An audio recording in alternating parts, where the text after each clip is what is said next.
সবাই ক্রিকেট খেলা দেখি, ক্রিকেট খেলা পছন্দ করি, কিন্তু এই ক্রিকেট খেলায় দেখবেন যে এক একটা ওভারে 6টা বল। যিনি ব্যাটিং করেন তার জন্য যদি চিন্তা করি, এবং পুরো ম্যাচে 300টা বল 50 ওভারে। তো একটা ওভারে 6টা বল খেলতে গিয়ে কেউ এক বলে আউট হয়ে যেতে পারে, কেউ আবার 6টা বলে 1 রানও নাও করতে পারে, মেডিন ওভার। কেউ হয়তো 1 রান করলো বা 2 রান করলো, 3-4 রান।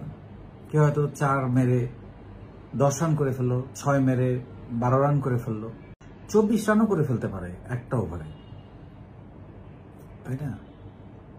সো আপনাকে আসলে সিদ্ধান্ত নিতে হবে যে আপনি কি টি-20 খেলতে আসছেন, না 50 ওভার, না টেস্ট ম্যাচ। এটা আগে সিদ্ধান্ত নিতে হবে। আপনি কোথায় যেতে চান, কত লম্বা দূরত্বে যাওয়ার জন্য আপনি প্রস্তুতি নিচ্ছেন। Life is a race, is a journey.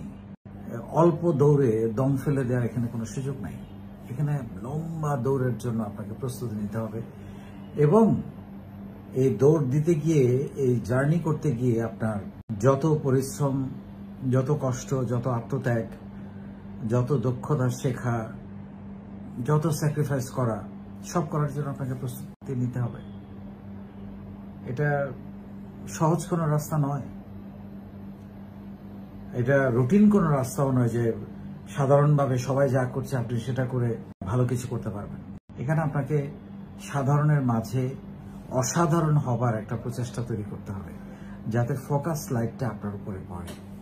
So আমরা কোনো একটা পরীক্ষায় ফেল করলে, বা কোনো একটা বিষয় খারাপ করলে, কোনো একটা দিন খারাপ করলে, কোনো একটা সেল না পেলে, কোনো একটা দিনে হয়তো কোনো একটা ওয়ার্ক অর্ডার না পেলে, বা প্রেমে ব্যর্থ হলে, বা কোনো একটা বিষয়ে যদি একবার আপনি সেটাতে খারাপ করেন, আপনার মনে হয় আপনাকে দিয়ে বোধহয় আর হবে না।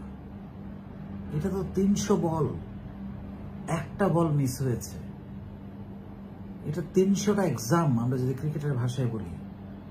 একটা এক্সাম আপনি ফেল করেছেন, বা একটাতেই আপনার দুর্ঘটনা ঘটেছে, আপনি আবার প্রস্তুতি নেন, আপনি আবার শুরু করেন, আবার প্রিপারেশন নেন, আবার নিজের কি কি ভুলগুলো ছিল সেগুলো আপনি আইডেন্টিফাই করেন, করে একই ভুল যাতে পরবর্তী ম্যাচে না হয় সে ব্যবস্থা করেন আপনি। এটা এক ম্যাচ না, এক ম্যাচে সব হয়ে যায় না। Life is not a one day match.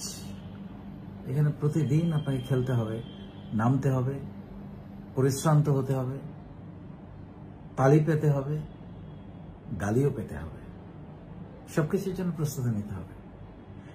So কোনো একটা ব্যাপারে ফেল করা মানে আজকে সব শেষ হয়ে যাওয়া, বা আজকের দিনটা না পাওয়া মানে আমার জীবনে আর কিছু হবে না, এই ভাবনা থেকে আমাদের আগে বেরিয়ে আসতে হবে, এবং আমাদের আবার শুরু করতে হবে। একই ভুল বারবার বোকারা করে। আপনি যে ভুলটার কারণে কৃতকার্য হন নাই, সফল হন নাই, সে ভুলটা যেন আপনাকে দিয়ে দ্বিতীয়বার না হয়। নতুন কোনো ভুল হতে পারে, কিন্তু একই ভুল হওয়া যাবে না। সো অ্যাটিটিউডটা হতে হবে, আমি পারবো, আমাকে পারতেই হবে, সেটার জন্য আমি সবকিছু করতে প্রস্তুত আছি। সততা, নিষ্ঠা, একাগ্রতা, কমিটমেন্ট এবং বিশ্বস্ততা দিয়ে। আবার আমি সেটা করার জন্য যে কোনো কিছু প্রস্তুত আছি, কিন্তু এটা আবার অনেক ভুল বার্তা তৈরি করে, লোভী তৈরি করে, মানুষকে অসৎ হইতে সাহায্য করে। সেটা করা যাবে না আবার at the same time. So এটা একটু মেপে চলতে হবে। সো অ্যাটিটিউডটা হতে হবে। আপনি কোনো একটা উদ্যোগে, ব্যবসা হইতে পারে, সেটা চাকরিতে হইতে পারে, ইন্টারভিউ দিলেন, কয়েকটা হচ্ছে না, তার মানে এটা ভাবার কোনো কারণ নেই যে আপনার হবে না। তখন আপনাকে বলতে হবে, আপনি পড়ে যাবেন, হোঁচট খাবেন, বসে যাবেন, শুয়ে যাবেন, আবার উঠে দাঁড়াতে হবে, দাঁড়িয়ে বলতে হবে আমি খেলবো। That should be the spirit, যেটা আপনাকে এগিয়ে যেতে সাহায্য করবে। আপনি পড়ে যাওয়ার পর যদি আবার উঠে না দাঁড়ান, তাহলে আপনি কোনোদিনই নতুন রাস্তার সন্ধান পাবেন না।